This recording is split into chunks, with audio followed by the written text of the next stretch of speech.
یہ ملک ہندوستان ہمارا دیش آزاد ہوا ہے تو اس میں ہمارے بزرگوں کی قربانیاں پیش کی گئی ہیں۔ ہمارے بزرگوں نے اپنے خون کی قربانیاں پیش کی ہیں، اپنے خون کی قربانیاں اس ہندوستان کے لیے دی ہیں، تب جا کر یہ دیش ہندوستان آزاد ہوا ہے۔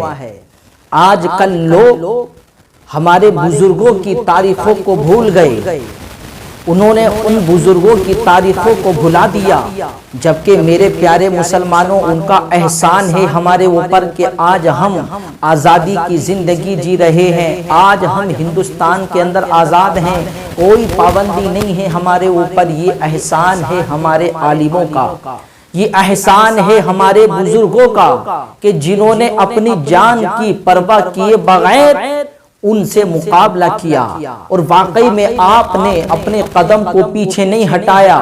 ہمارے عالموں کے اوپر ایسی سختیاں، ایسی تکلیفیں دی گئی انہیں، لیکن انہوں نے ان ساری تکلیفوں کو برداشت کرتے ہوئے کہا کہ ہمیں ساری تکلیفیں برداشت ہیں، ہمیں اپنی جان دینی بھی ہم منظور ہے، لیکن ہمارے ہندوستان کے اوپر کوئی آنچ آئے، ہمارے دین کے اوپر کوئی آنچ آئے، یہ ہمیں گوارا نہیں ہے۔ میرے پیارے مسلمانوں، ہم تاریخ ہند پڑھیں تو ہمیں معلوم ہوگا کہ دلی کی چاندنی چوک پر کوئی ایسا درخت نہیں تھا کہ جس درخت پر ہمارے عالم کی گردن کو لٹکایا نہ ہو۔ ان ظالموں نے، انگریزوں نے دلی کی چاندنی چوک پر کوئی ایسا درخت خالی نہیں چھوڑا تھا جس درخت پر ہمارے عالم کی گردن کو نہ لٹکایا ہو۔ ایک تاریخ میں یہ بھی ملتا ہے کہ دلی کی جامع مسجد سے لے کر کے کشمیر کی وادیوں تک کوئی ایسا درخت نہیں تھا جس درخت پر ہمارے عالم کی گردن کو نہ لٹکایا گیا ہو۔ اللہ اکبر۔ میرے پیارے مسلمانوں، ان کے اوپر اتنی سختیاں کی گئیں، عالموں کو بے دردی کے ساتھ میں شہید کیا گیا، ان کی لاشوں کو اللہ اکبر چیل اور کووں کو کھلایا گیا اور ان کی گردنوں کو درختوں پر لٹکایا گیا، لیکن ہمارے عالم لوگ پیچھے نہیں ہٹے۔ ہمارے علماء کرام نے یہ دل میں ٹھان لیا چاہے کچھ بھی ہو جائے، لیکن ان ظالموں سے اپنے دیش ہندوستان کو آزاد کرانا ہے۔ انہوں نے اس پر ہی بس نہیں کیا، بلکہ تاریخ ہند میں ہمیں یہ بھی ملتا ہے کہ لگ بھگ 26,000 ہمارے عالموں کو پھانسی کے پھندے پر لٹکایا گیا، 26,000 عالموں کو شہید کیا گیا۔ اور میرے پیارے مسلمانوں، لاہور کی جامع مسجد، پہلے یہ پاکستان ہندوستان سب ایک ہی تھا، جب دیش آزاد ہوا تو یہ آپس میں بانٹ دیے گئے، تو لاہور کی جامع مسجد میں ایک وقت میں اللہ اکبر 5,000 عالموں کو پھانسی کے پھندے پر لٹکایا جاتا، ایک دن میں 5,000 عالموں کو پھانسیوں کے پھندے پر لٹکایا جاتا، کیونکہ میرے پیارے مسلمانوں، ایک انگریز نے یہ خود کہا ہے کہ ہمیں ہندوستان کے اندر اگر کسی سے ڈر تھا تو وہ قوم مسلم سے تھا، اور قوم مسلم کے عالموں سے ہمیں ڈر تھا، کیونکہ اس دیش کو آزاد کرانے کے لیے عالموں کا اور مسلمانوں کے علماء کا ایسا کردار رہا ہے، انہوں نے اپنی قوم کو ابھارا ہے، اپنی قوم کے دل میں اس ہندوستان کی محبت ڈالی ہے۔ میرے پیارے مسلمانوں، بڑی محنتیں کی ہیں ہمارے عالموں نے۔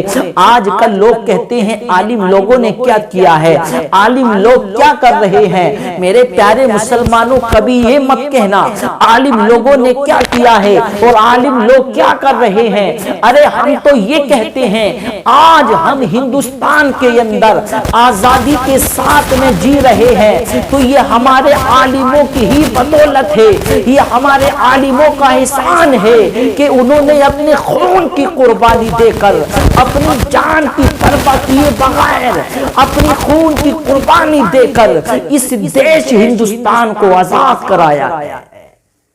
میرے پیارے مسلمانوں، ہمارے عالموں نے ایسی محنتیں کی ہیں، علامہ کافی مراد آبادی، میرے پیارے مسلمانوں، ان کے اوپر ایسی سختیاں کی گئی، لیکن یہ ایسی محنت کرتے، راتوں کو جا جا کر گاؤں دیہات میں لوگوں کو سمجھاتے، لوگوں کو بتاتے تھے کہ دیکھو اب ہم نے اپنا قدم آگے بڑھا دیا تو اب ہمیں پیچھے نہیں ہٹنا ہے، اب چاہے ہماری جان ہی کیوں نہ چلی جائے، اب چاہے ہماری اولاد ہی کیوں نہ جائے، اب ہمیں جو بھی قربان کرنا ہے ہم کر دیں گے، لیکن اب ہم نے قدم بڑھایا ہے تو اپنا قدم پیچھے نہیں ہٹائیں گے۔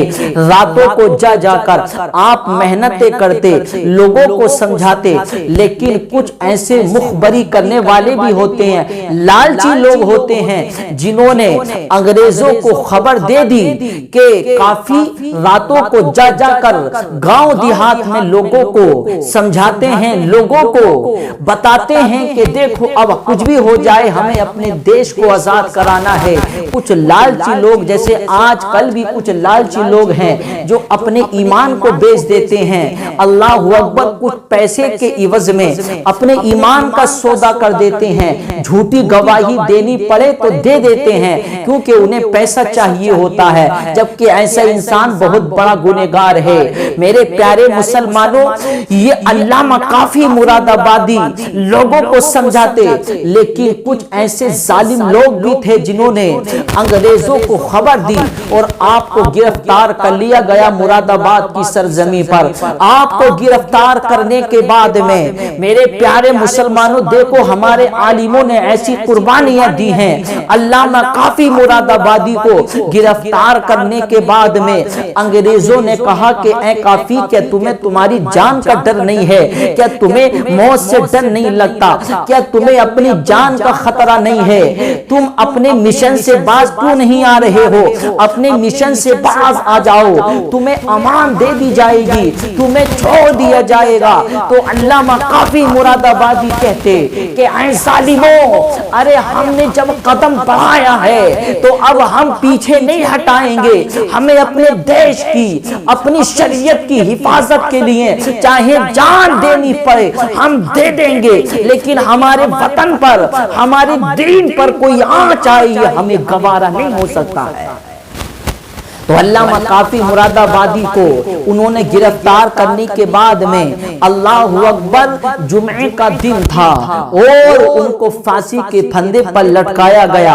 ان کے جسم پر گرم گرم استری پھیری جاتی تھی۔ اللہ اکبر، کیسی سختیاں، کیسے ظلم انہوں نے برداشت کیے ہیں۔ آج لوگ بڑے آسانی سے کہہ دیتے ہیں کہ عالم لوگوں نے کیا دیا ہے، عالم لوگ کیا کر رہے ہیں۔ یہ عالم لوگوں کا ہی یہ احسان ہے کہ آج ہم آزادی کی زندگی جی رہے ہیں۔ گرم گرم استری ان کے جسم پر پھیری جاتی اور جب جسم پر زخم ہو جاتے تو ان زخموں پر نمک چھڑکا جاتا تھا۔ اللہ اکبر، ان زخموں پر نمک چھڑکا جاتا تھا، لیکن علامہ کافی مراد آبادی کا انداز الگ، آپ کا انداز نرالا۔ جب آپ کے اوپر سختیاں ہو رہی تھی، آپ کے جسم پر استری پھیری جا رہی تھی، آپ کے زخموں پر نمک چھڑکا جا رہا تھا تو آپ مسکرا رہے تھے۔ انگریز نے دیکھا اور دیکھنے کے بعد کہا کہ یہ عجیب دیوانے ہیں، اتنی سختیاں ہو رہی ہیں، اتنے ظلم ہو رہے ہیں، اتنی کٹھن سزا دی جا رہی ہے، پھر بھی ان کے چہرے پر مسکراہٹ ہے، پھر بھی ان کے لبوں پر مسکراہٹ ہے۔ انگریز نے پوچھا کہ اے کافی، مسکرانے کی وجہ کیا ہے؟ کیا تمہیں تکلیف نہیں ہو رہی ہے؟ مسکرا کیوں رہے ہو؟ تو دیکھو نبی سے محبت کرنے والے ایسے ہوتے ہیں، اور علامہ کافی مراد آبادی کوئی عام شخص نہیں ہے بلکہ بہت بڑے عالم دین۔ اللہ اکبر، علامہ کافی مراد آبادی نے جواب دیا، ارے جس دین کے لیے، جس وطن کے لیے، جس دین کے لیے، جس کے لائے ہوئے دین کے لیے میں اپنی جان دے رہا ہوں تو اسی محمد رسول اللہ کا میں دیدار کر رہا ہوں۔ محمد رسول اللہ میرے سامنے کھڑے ہیں اور میں ان کا دیدار کر رہا ہوں۔ تو اب بتاؤ جب جس کے سامنے محمد الرسول اللہ ہو تو اسے تکلیف کیا ہے؟ اسے کوئی تکلیف نہیں ہے۔ تو میرے پیارے مسلمانوں، ایسی ظلم ان کے اوپر کیے گئے، لیکن علامہ کافی مراد آبادی نے ایک ہی جملہ کہا تھا کہ چاہے کتنے بھی ظلم کرنے ہیں کر لو، لیکن ہم اپنے مشن سے باز نہیں آئیں گے۔ ہمیں اپنا دیش آزاد کرانا ہے، ہمیں اپنا ملک آزاد کرانا ہے، ہمیں اپنی شریعت کی حفاظت کرنی ہے۔ علامہ کافی مراد آبادی کو پھانسی کے پھندے پر لٹکایا جا رہا تھا۔ جمعے کا دن تھا، مراد آباد کی ایک چوک پر آپ کو برسر عام پھانسی کے پھندے پر لٹکایا گیا۔ آپ سے آخری خواہش پوچھی کہ اے کافی کوئی آخری خواہش ہو تو بتاؤ۔ میرے پیارے مسلمانوں، دیکھو نبی سے محبت کرنے والے ایسے ہوتے ہیں۔ علامہ کافی مراد آبادی سے جب پوچھا گیا بتاؤ تمہاری آخری خواہش کیا ہے، اب تم دنیا چھوڑ کے جا رہے ہو، کوئی آخری خواہش ہو تو بتاؤ۔ آپ نے کہا کہ قلم اور پین دے دی جائے، میں آخری وقت میں اپنے نبی پاک صلی اللہ علیہ وسلم کی تعریف کرنا چاہتا ہوں، نبی کریم کی شان میں ایک نعت پاک لکھنا چاہتا ہوں اور دنیا والوں کو یہ سبق دینا چاہتا ہوں، بتانا چاہتا ہوں۔ آپ نے اس آخری وقت میں لکھا کوئی گل باقی رہے گا نہ چمن رہ جائے گا، پر رسول اللہ کا دین حسن رہ جائے گا۔ اطلس و کم خواب کی پوشاک پہ نازا نہ ہو، اس تنے بے جان پر خالی کفن رہ جائے گا۔ اور ہم سفیر و باغ میں ہیں، کوئی دم کا چیچا، بلبلیں اڑ جائیں گی، سونا چمن رہ جائے گا، وہ سب فنا ہو جائیں گے۔ کافی و لیکن حشر تک نعت حضرت کا زبانوں پر سخن رہ جائے گا۔